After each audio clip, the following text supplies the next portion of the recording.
Hello, good morning. And we are here in front of you guys to inform to you about what are the 5 things that you will need in order for you to enter the Seamanship lab. But first, I'm Cadet Dick Dickin. I'm Cadet James Pido, and here are the 5 things that you should wear.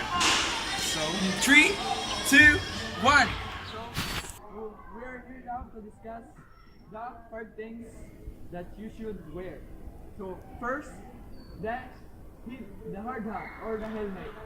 This thing is gonna help you to protect from different hazard or falling object. So, second is the safety goggles. So, these things is help you to protect your eyes from another hazard. The third one is the coverall. This coverall is used to protect your body from different hazards. And the fourth is the gloves. This is cotton gloves.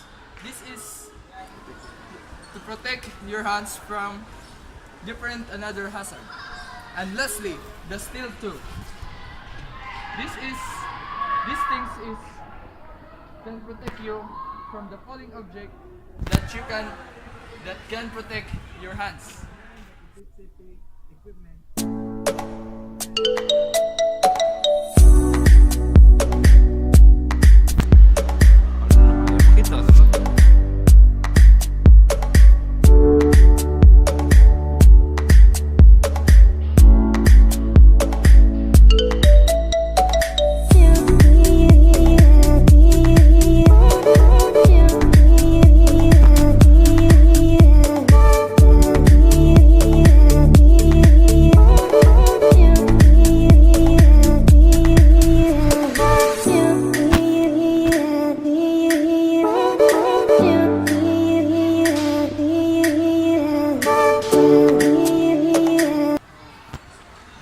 These are the things that you will see inside the Seamanship laboratory. Behind my back, are the things like spring line, cargo net, single shelf steel block, 2 full wooden blocks, gun tackle wooden, cargo hook shackle with steel, pulley, tarpaulin, turn buckles, and then this is the chain block.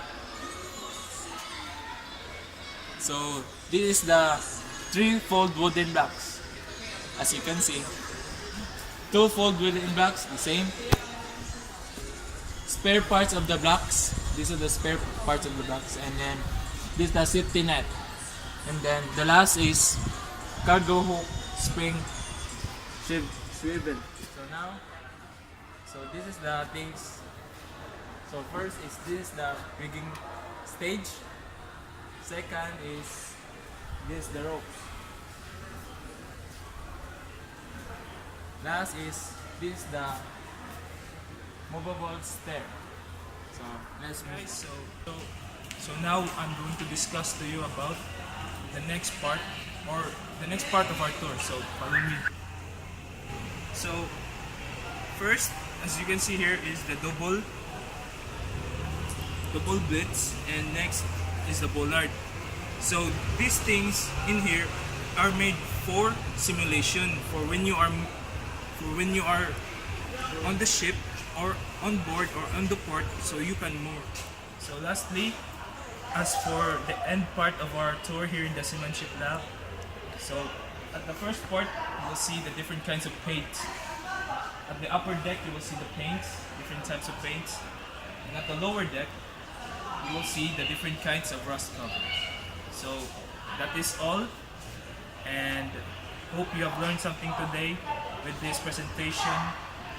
Goodbye. The things inside the Seamanship laboratory. And don't forget to like, Comment and subscribe.